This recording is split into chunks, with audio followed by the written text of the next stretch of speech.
Salut tout le monde, j'espère que vous allez bien. Écoutez, moi ça va nickel comme d'habitude. Donc aujourd'hui je vous retrouve dans une nouvelle vidéo qui sera le book haul du mois de septembre. Du coup c'est un book haul assez conséquent, il y a quand même 14 livres. Je vous avais dit que j'allais faire des book hauls tous les 2 mois. Voici ça sera un book haul que septembre. Voilà, donc c'est parti.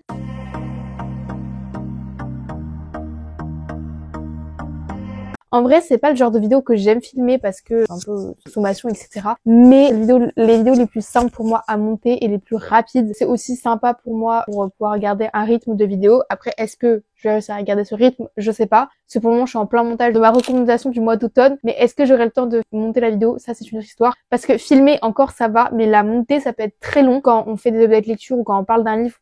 Surtout que moi je bégaye énormément, comme vous voyez je fais beaucoup de montage. Ce que vous voyez par exemple quand on fait 20 minutes de vidéo, derrière il peut y avoir genre 50 minutes de rush et du coup sur le rush tu passes plus de 3 heures, 4 heures sur une vidéo. Je sais pas comment vous faites les gens pour accumuler tous les réseaux sociaux entre Instagram, TikTok, YouTube. Moi j'essaie d'être active sur à peu près tout mais c'est compliqué là. Par exemple Instagram, je dois poster mon avis sur Faybound et Famille de Menteurs. Faybound, l'avis est fait, mais le post n'est pas préparé. Enfin, bref, donc on va faire un peu poche, brochet, relié. Donc il y a tout ça de poche. Moi je trouve que les poches c'est suprématie. Tout simplement parce que niveau qualité-prix c'est incroyable et niveau prise en main c'est incroyable. Donc tout est parfait chez les poches. Donc en premier j'ai pris Rouge Rubis aux éditions Bayard. Donc de Kerstin Gaillard, je sais pas. C'est pas du tout un livre que j'avais prévu de prendre. Et en fait je l'ai vu passer par pur hasard à ma librairie. Et il m'a donné trop envie. D'ailleurs j'ai écrit une nouvelle édition. C'était un best-seller qui a été du coup réédité dans une nouvelle couverture. C'est plutôt un livre jeunesse parce que moi il est classé dans le rayon jeunesse de ma librairie. Mais regardez c'est écrit petit. J'étais choquée quand j'ai vu ça. Ensuite, c'est 2 livres que j'ai déjà en e-book. Ils sortaient en poche, donc j'ai profité. En premier, on a La Chasseuse et l'Alchimiste de Alison Saff, aux éditions Big Bang, donc c'est Brajlon, ou édition Castelmore, comme vous voulez. Je sais que c'est un livre où faut pas s'attendre à beaucoup de chasseurs et d'alchimistes. Ça reste comme une romance, quoi. Donc, à voir. Mais c'est un livre qui me donne très envie. Ça, c'est un livre que j'ai envie de lire depuis une éternité. C'est Nos plus belles années de Clara Hérault. Et pareil, le brochet me donnait très très envie. Et je l'avais du coup en e-book. Et là, il sortait en poche. Donc, j'en ai trop profité. Clara Hérault, j'ai jamais lu d'elle. C'est classé en Young Adult. Ensuite, comme tous les mois presse, sachant que j'ai déjà le tome 1 en relié. Mais très franchement, je voulais pas mettre le prix dans un relié. Même si j'ai adoré le tome 1. C'est Sunbringer, aux éditions Pâle de Anna Kanner. Ça va faire bizarre par rapport à ce que j'ai, mais vu qu'ils sont pas ensemble dans la bibliothèque, ça devrait aller parce que vous voyez, j'ai God Killer en relié. Voilà, bon ça fait un peu bizarre. Si je l'aime vraiment énormément, je l'achèterai bien sûr en relié, mais pour le moment, je vais me contenter de celui-là et ce sera très bien. Ensuite, j'ai aussi Invisible aux éditions Le Livre de Poche, donc c'est Hachette. C'est un livre aussi qui me donne extrêmement envie et quand j'ai vu qu'il sortait en poche, parce qu'en fait souvent j'ai des livres qui me donnent extrêmement envie, mais je vais pas les acheter parce que j'ai d'autres priorités en brochet. Et du coup je me dis bon tant pis, je les prendrai quand j'aurai envie. Et entre temps ils sortent en poche. Là forcément je les prends. Et lui ça fait 2 mois, je crois que je flash dessus et à chaque fois je le prends pas. C'est L'Empire d'écume aux éditions Brajlon. Pareil, il me donnait extrêmement envie et ça faisait un bout de temps, sachant qu'il était plus édité en brochet. Je sais pas pourquoi à chaque fois que j'ai la librairie, je flashais mais je le prenais pas. Donc bon, maintenant je l'ai pris, donc ça c'est cool.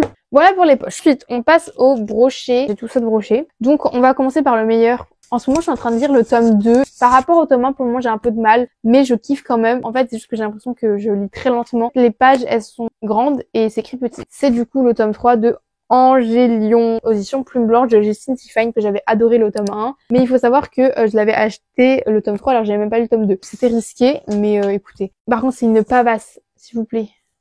Genre plus on avance plus c'est des pavés. En plus sa couleur elle est trop belle et tout. Mais pourquoi il est abîmé je sais pas. Genre à chaque fois les plumes blanches je les reçois abîmées parce que chaque fois je les commande. En fait là ça va être surtout des suites si je me trompe pas à part 2. Le meilleur aussi que j'attendais que je vais lire d'ailleurs en octobre. Donc ce mois-ci, Agence Père de Vidéo, le tome 2. Donc le musée effacé que j'attends depuis extrêmement longtemps. Donc de Bayard Jeunesse. Donc depuis que j'ai lu donc l'année dernière Agence Père de Vidéo tome 1. Ça fait depuis 1 an que je l'attends. Voilà, donc j'ai trop hâte de lire. Donc c'est un livre plutôt jeunesse qui peut être accessible young adulte. Et ensuite une autre suite, ça je savais même pas qu'il était sorti. Enfin si je savais qu'il allait sortir, mais je savais même pas qu'il était sorti. Quand j'ai vu en librairie, je suis en mode ah ouais il sort, donc au final c'était pas prévu que je le prenne et du coup je l'ai pris. C'est Le Royaume des Géants, l'éveil du dragon de Dana Béchalis aux éditions Gulfstream. Pour l'anecdote, si vous avez pas vu mon book haul du mois de février, mais que j'avais acheté pour l'anecdote à la gare de Paris parce que j'avais plus de livres à lire et du coup je l'avais pris et ça a été une bonne découverte. En plus regardez, en fait Gulfstream j'aime trop les éditions parce qu'ils font des trop belles couvertures. Et là il y a une sorte de jaquette, mais c'est pas un relié, c'est un brochet, mais vous voyez. Donc là il y a jaquette reverse. Oh j'avais pas vu, elle est trop belle. C'est comme ça. Et ensuite, ça, c'est des nouvelles sagas, mais je vais vous expliquer pourquoi. Donc, en premier, on a Les Carnets de l'apothicaire, le tome 1 aux éditions Lumen 2. Ok, je vais pas dire. Et il y a des illustrations dedans, parce que de base c'est un manga si je me trompe pas, mais moi j'aime pas les mangas. Ah oui, il y a des illustrations, c'est trop bien. Et en fait c'est parce que en ce moment je regarde Netflix, je regarde des séries. D'ailleurs si vous voulez que je vous parle de séries, bah let's go, dites-le moi et je vous en parlerai. Ou en ce moment je regarde des séries, j'ai vu qu'il y avait Les Canets de l'apothicaire et je voulais quand même lire le livre avant. Et ensuite il y en a celui-là, mais celui-là je vais pas l'ouvrir, je l'ai laissé sous blister. Donc c'est Le Prince et l'Assassin de Tavia Clark, audition Lost Kingdom, c'est Bookmark. Ensuite on peut passer aux reliés. Donc les reliés il y en a 3, dont un en colis. Bon, là, vous voyez un peu quand même ce qu'il y a niveau relié. En premier, on a Spark of the Everflame, aux éditions Calix de Penn Cole. Donc, il n'existe pas en brochet. C'est un peu dommage pour ceux qui n'ont pas le prix de le mettre. Mais du coup, c'est un livre qui me donnait très envie, en anglais de base. Mais voilà. Donc voilà le jaspage. J'aime pas trop les jaspages Calix. Mais bon, écoutez, là, c'est comme ça. Ensuite, ça, c'est pas un tome 0,5, c'est pas un tome 1, c'est pas un tome 2, mais je sais pas trop. Bon, bref, je vais vous montrer, mais c'est parmi les fleurs embrasées de Samantha Shannon, audition de Saxius, parce que moi, j'ai adoré Le Fruit et de l'Oranger, j'ai adoré Un jour de nuit tombée. J'avais pas le choix que de prendre celui-ci. Il me restera à commencer The Bonne Season. Bon, par contre, la novella, enfin, ça, 25 €. Écoutez, c'est Samantha Shannon, je dépense mon argent pour Samantha Shannon sans problème. Regardez la beauté. Oh, il est abîmé là. Donc sans jaquette déjà. Il y a une jaquette réversible, ça je ne savais pas. En vrai, je suis tellement peu en ce moment ce qui se passe sur les réseaux sociaux. Voilà. Bon, il est rouge, il est comme ça. J'ai le reste de la saga en poche, c'est pas grave. J'ai vu ça, c'est trop stylé.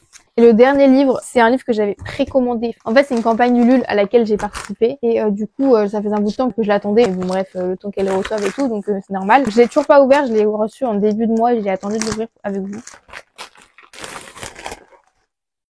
La Pépitas est ici. En premier, il y a des goodies. Donc c'est To the Darkness, donc de Lilia Richard. Je sais pas comment c'est ton famille, désolée. Du coup, le tome 1, il est là. Dans les goodies, on a une carte de remerciement. Ensuite, on a des marque-pages. J'ai pas manqué de marque-pages. Hein. Donc, on a le To the Darkness comme ça. To the Darkness comme ça. Je crois que j'ai le même pour From the Ashes. On a lui. Et là, on a... Oh, bah, encore To the Darkness. Ensuite, on a des fan arts. Un fan art là. Et en fan art ici, une planche d'autocollant, comme dans le tome 1. Et en dernier, on a ça, et ça a l'air d'être un porte-clés, trop mimi. On va l'ouvrir comme ceci. On voit pas trop, mais tout le darkness comme ça, et comme ça. Là, un fan art, c'est le même. Et si je me trompe pas, il y a des overlays magnifiques. Voilà, moi je vous en montre qu'un parce que je sais pas si ça peut spoil. Comment je trouve de la place? Me posez pas la question, je ne sais pas. Et du coup, vu que je disais que je pouvais aussi parler d'autres choses, je vais parler de coloriage. Je sais plus lesquels je vous les avais montrés, mais du coup, je vais vous montrer ceux que je crois que je vous ai pas montrés. On a du coup le Cozy Europe de Jade Summer, qui sort en français audition Design Editora, je crois.